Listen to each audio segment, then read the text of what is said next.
अस्सलाम वालेकुम स्टूडेंट्स, आज हम जो इक्वेशन बैलेंसिंग करने जा रहे हैं वो है हमारे पास ऑक्सीडेशन नंबर चेंज मेथड, जिसके अंदर हम इक्वेशन को बैलेंस करेंगे according to oxidation number method. Paper में जब क्वेश्चन आता है तो उसके अंदर पूछा जाता है कि आपने इक्वेशन को बैलेंस करना है अकॉर्डिंग टू ऑक्सीडेशन नंबर या according to ion electron method, जिसके अंदर हम लोग वाया एसिडिक मीडियम या बेसिक मीडियम में हम लोग इक्वेशंस को बैलेंस करते हैं। वो हमारा सेकेंड स्टेप है, बट पहले हम लोग इसको करेंगे। ये थोड़ा आसान होता है कंपैरेटिवली आयन इलेक्ट्रॉन मेथड के, तो हम लोग इसको पहले देख रहे हैं। मैंने आप लोगों को 2 वीडियोस कल शेयर किए हैं, 2 वीडियोस पहले शेयर किए हैं। These are the rules for oxidation number जो कि अलॉट करने होते हैं, how we are going to allot the oxidation number and we are going to figure it out that where the oxidation is going to take place and where reduction is occurring. So वही rules हमने यहाँ पे apply करने हैं, वही rules के accordingly हम लोगों ने इसको देखना है। तो ये इक्वेशन जो मैंने ली है ये हमारी बुक वाली इक्वेशन है, ये हम लोग देख रहे हैं। इसके अंदर देखें, सबसे पहले आपके पास सबसे पहले स्टेप मैं आपको बता रही हूँ। सबसे पहले होगा क्या, आप लोगों ने ऑक्सीडेशन नंबर असाइन करना है। आप सबसे पहले स्टेप्स देख लीजिए, स्टेप्स कौन कौन से हैं। सबसे पहले हमारे पास होता है कि आपने ऑक्सीडेशन नंबर असाइन करना होता है। सेकंड स्टेप में क्या होता है कि आप लोगों ने मालूम करना होता है कि कौन से एलिमेंट के अंदर जो है हमारे पास ऑक्सीडेशन या रिडक्शन हो रही है, उस एलिमेंट को फाइंड करना है। ठीक है, सेकंड स्टेप है हमारे पास ये है।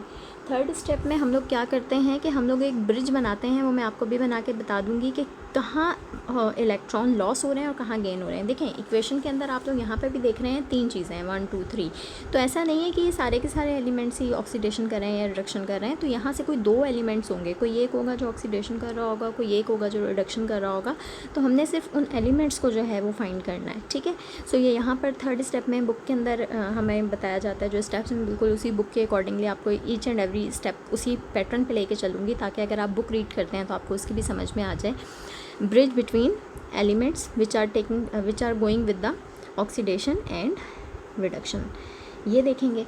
फिर हम लोगों ने क्या करना है, we are going to balance number of electron loss and gain. Next step में जब आपको पता लग गया कि ये फ़लाँ एलिमेंट है जिसके अंदर लॉस हो रहा है और ये एलिमेंट है जिसके अंदर गेन हो रहा है, तो आप लोगों ने उनके इलेक्ट्रॉन को क्या करना है इलेक्ट्रॉन्स को बैलेंस करना है। और जब इलेक्ट्रॉन्स को बैलेंस कर दोगे तो फिर लास्ट में आपके पास जब आपके पास एक फ़ाइनल फॉर्म आ जाएगी जिसके अंदर लॉस और गेन इलेक्ट्रॉन्स का इक्वल हो गया, जो आप लोगों ने इक्वल करना है। अच्छा, ये ज़रूरी नहीं होगा कि जो अगर एक एलिमेंट 4 इलेक्ट्रॉन ले रहा है तो देने वाला 4 ही दे रहा हो, ऐसा ज़रूरी नहीं होता। होगा क्या कि कोई एक एलिमेंट ऐसा होगा जो 1 इलेक्ट्रॉन लॉस कर रहा होगा और कोई एक एलिमेंट ऐसा होगा जो 4 इलेक्ट्रॉन गेन कर रहा होगा। तो हमें क्या करना है, हमें इस चीज़ को भी बैलेंस करना है। तो नंबर ऑफ़ इलेक्ट्रॉन हम लोगों ने बैलेंस करने हैं, इलेक्ट्रॉन्स को क्रॉस मल्टीप्लाई कर देंगे तो हो जाएंगे। और लास्ट में हम रिमेनिंग अपने देखेंगे कि आपके पास वो सारे आपके रिएक्टेंट्स या वो सारी प्रोडक्ट्स जो कि ऑक्सीडेशन रिडक्शन नहीं कर रही थी लेकिन वो पार्ट प्ले कर रही हैं, तो आपने उनकी क्वांटिटी, समटाइम्स वाटर होता है वो बहुत इजीली बैलेंस हो जाते हैं, तो आपने उनको बैलेंस करना है। Remaining reactants and products will be balanced. ठीक है, so I am going to start with this equation that is phosphorus. Okay, so we have P plus HNO3 plus water goes to form H3PO4 plus NO. Now start. कल हम लोगों ने rules पढ़े थे oxidation number के। Phosphorus एक atomic form में है, सिंगल है, it will contain zero charge. मैं यहाँ पर 1 बाय 1 स्टेप्स करके दिखा देती हूँ आपको, लेकिन मैं हो सकता है इस इक्वेशन में सब करूँ। लेकिन पहला स्टेप क्या है, पहला स्टेप है ऑक्सीडेशन नंबर असाइन करना है। सो फॉस्फोरस एटॉमिक फॉर्म में है तो फॉस्फोरस आपका 0 चार्ज कंटेन करेगा। Now come to nitric acid. Nitric acid में ऑक्सीजन कंटेन -6 चार्ज, क्योंकि हम लोगों ने कल देखा है कि इसको -6 कैसे होगा, +1 एंड दिस वन इज़ +5। फिर आ जाए वाटर पे। वाटर के अंदर oxygen -2, hydrogen +2 and here -8 +3 +5 and here is -2 and nitrogen +2। ये आपने ऑक्सीडेशन नंबर अलॉट कर देना है। अब जब आपने ऑक्सीडेशन नंबर अलॉट कर दिए तो ये कुछ ऐसे आपके सामने इसकी शेप आएगी, देख लें। ठीक है। अब हमने क्या करना है, जब आपने ऑक्सीडेशन नंबर सब में अलॉट कर दिए तो सेकंड स्टेप है elements of oxidation and reduction, उनको आपने फाइनल करना है, उनको आपने फाइंड करना है कि क्या आपके पास हैं। तो आप यहाँ पर अगर देखते हैं तो देखिए क्या है, फॉस्फोरस आपका 0 चार्ज कंटेन कर रहा है यहाँ पर, और प्रोडक्ट साइड पे फॉस्फोरस कितना हो रहा है +5। तो यहाँ पर हमारे पास जो चीज़ आएगी, हम लोगों ने क्या करना है, वो सिर्फ वो वाले एलिमेंट्स निकाल लेने हैं जिसके अंदर ऑक्सीडेशन या रिडक्शन हो रही है।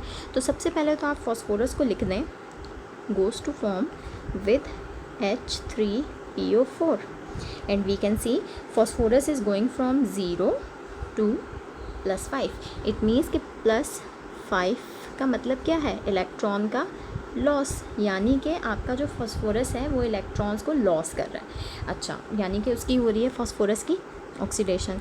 इसी तरह आप दूसरा एलिमेंट, हमने ऑक्सीडेशन वाला तो हमें पता लग गया, जो कि हमारा फॉस्फोरस था, जो कि आपका +0 से +5 चार्ज कंटेन कर रहा था और उसकी ऑक्सीडेशन हो रही थी। अब आ जाए, हमने ढूंढना है वो एलिमेंट जो रिडक्शन कर रहा है।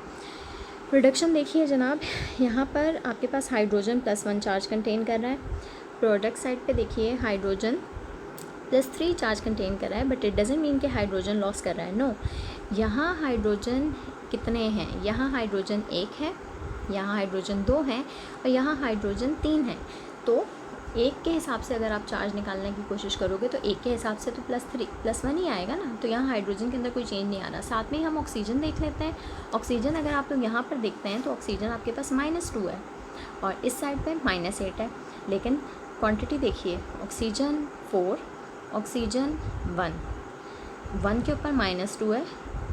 तो यहाँ अगर आप 1 का चार्ज निकालोगे तो यहाँ 1 का चार्ज यहाँ पर भी -2 ही निकलेगा, ठीक है। So what does it mean कि ऑक्सीजन के अंदर भी कोई चेंज नहीं आ रहा है। सो हमारे पास ना हाइड्रोजन के अंदर चेंज आ रहा है ना ऑक्सीजन के अंदर चेंज आ रहा है। तो चेंज जनाब आ किस में रहा है, चेंज यहाँ आप नाइट्रोजन देखिए, बचता एलिमेंट आपके पास नाइट्रोजन ही है। अच्छा, ये बात भी मैं आपको बता दूँ कि नॉर्मली हाइड्रोजन्स और ऑक्सीजन्स नॉर्मली 98% या 99% ही कह लें, हाइड्रोजन्स और ऑक्सीजन के अंदर चेंज नहीं आ रहा होता। एलिमेंट्स कोई दूसरे होते हैं जिसके अंदर चेंज आ रहा होता है। कोई एक्सेप्शनल केस है, वहाँ पर ऑक्सीजन के अंदर चेंज आ जाता है, अदरवाइज़ ऐसा होता नहीं है। तो आप ऑक्सीजन्स और हाइड्रोजन्स की टेंशन नहीं लीजिएगा। यहाँ आप देखिए, आप नाइट्रोजन आपका है क्या चार्ज कंटेन कर रहा है, +5, और यहाँ नाइट्रोजन आपका कंटेन कर रहा है +2। यानी कि अगर मैं HNO3 को लिखूँ, HNO3 goes to form NO, and यहाँ आपका नाइट्रोजन +5 से यहाँ आपका नाइट्रोजन +2 में जा रहा है, यानी कि पॉजिटिव चार्ज कम हो रहा है, पॉजिटिव चार्ज डिक्रीज़ हो रहा है। पॉजिटिव चार्ज डिक्रीज़ होने का मतलब रिडक्शन। अगर आप ओवरऑल इस इक्वेशन को देखते हैं तो एक इक्वेशन में आपके पास ऑक्सीडेशन हो रही है जो कि H3PO4 वाली है, और नीचे वाली इक्वेशन में आपके पास रिडक्शन हो रही है। नंबर ऑफ़ इलेक्ट्रॉन्स भी मैंने बताए हुए हैं, एक में 5 इलेक्ट्रॉन का लॉस हो रहा है, एक में 3 इलेक्ट्रॉन का गेन हो रहा है। अच्छा, अब हमने क्या करना है, एज़ पर हमारे जो रूल्स हैं, हमें एलिमेंट्स पता लग गया है, हमारे पास फॉस्फोरस और नाइट्रोजन है। Now I am going to write the एक इक्वेशन में